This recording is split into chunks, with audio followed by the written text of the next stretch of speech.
Listen to this quote. In 1980, more than 90% of the American workforce reported to a boss. Today, more than a third of working Americans are freelancers, contractors, or in otherwise transitory positions.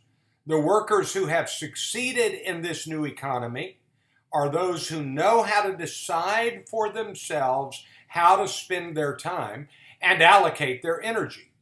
They understand how to set goals, prioritize tasks, and make choices about which projects to pursue. People who know how to self-motivate, according to studies, earn more money than their peers, report higher levels of happiness, and they are more satisfied with their families, their jobs, and their lives. And they are also more productive for the organization they work in, whether they're working for themselves or they're self-starters within a larger organization. That paragraph came from Charles Duhigg's newest book, Smarter, Faster, Better: The Secrets of Being Productive in Life and in Business. Charles Duhigg is a renowned researcher. He's a journalist with a Pulitzer Prize, and his first book, The Power of Habit, was a very big success. It started with a story about how he had to eat a cookie every day. When I say had to, that was his habit. He had a habit to break.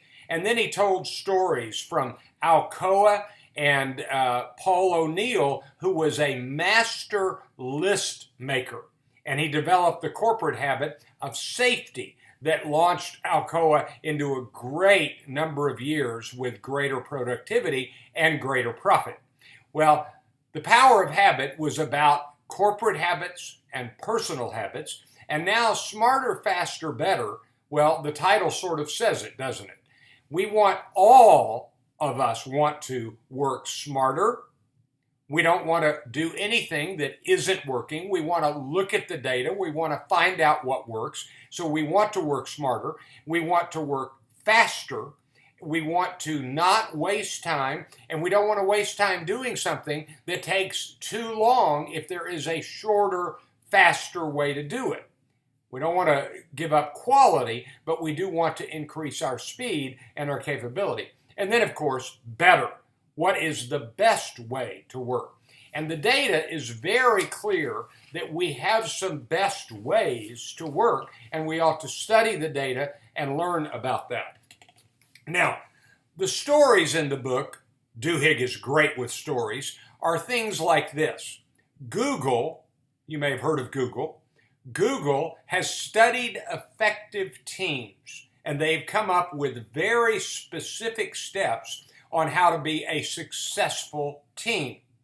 They talk about how often people speak, how many times they take turns, the kinds of things they never pass judgment on. They create some safety. I'm getting ahead of myself.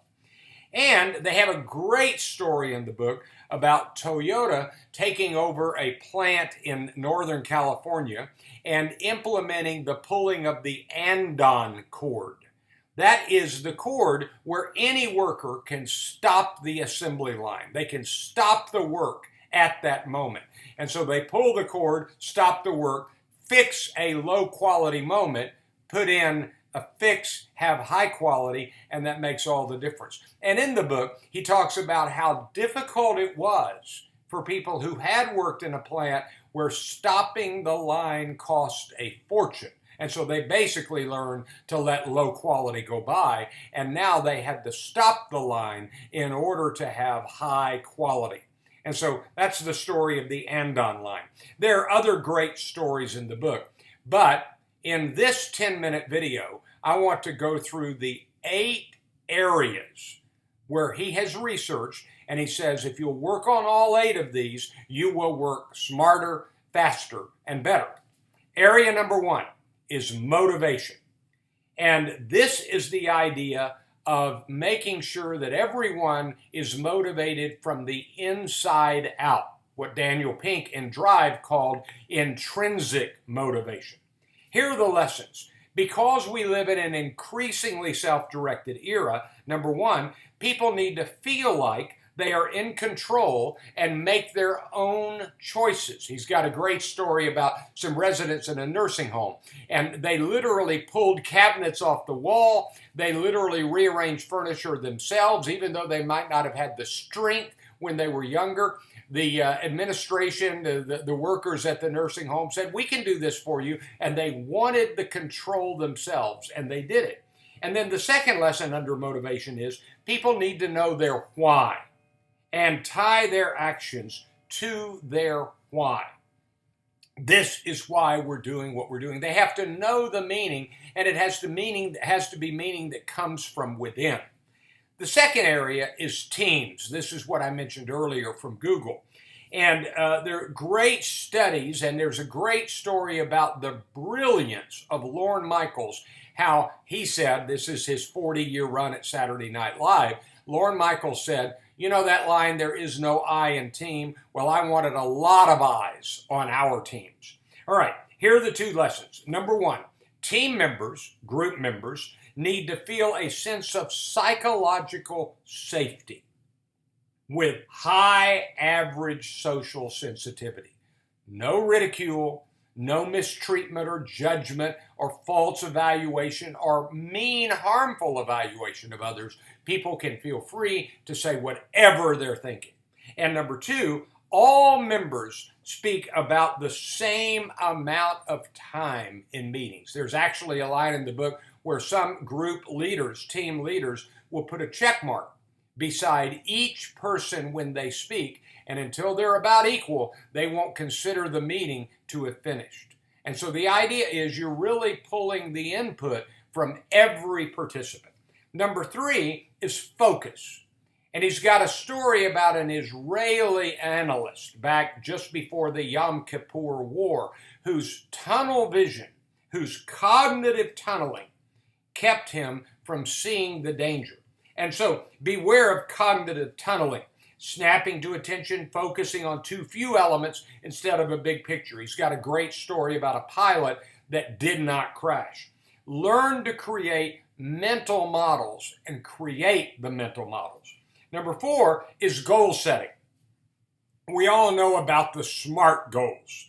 And the SMART goals are specific and measurable. They are realistic and time-bound. They are assigned in one way or another. SMART goals. It's kind of a way to do a glorified to-do list.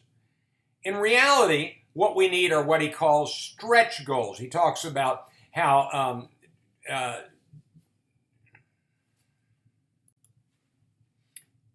Jack Welch is the man who understood the value of stretch goals. And these stretch goals really did help people do it. What other authors have called BHAGs, big, hairy, audacious goals.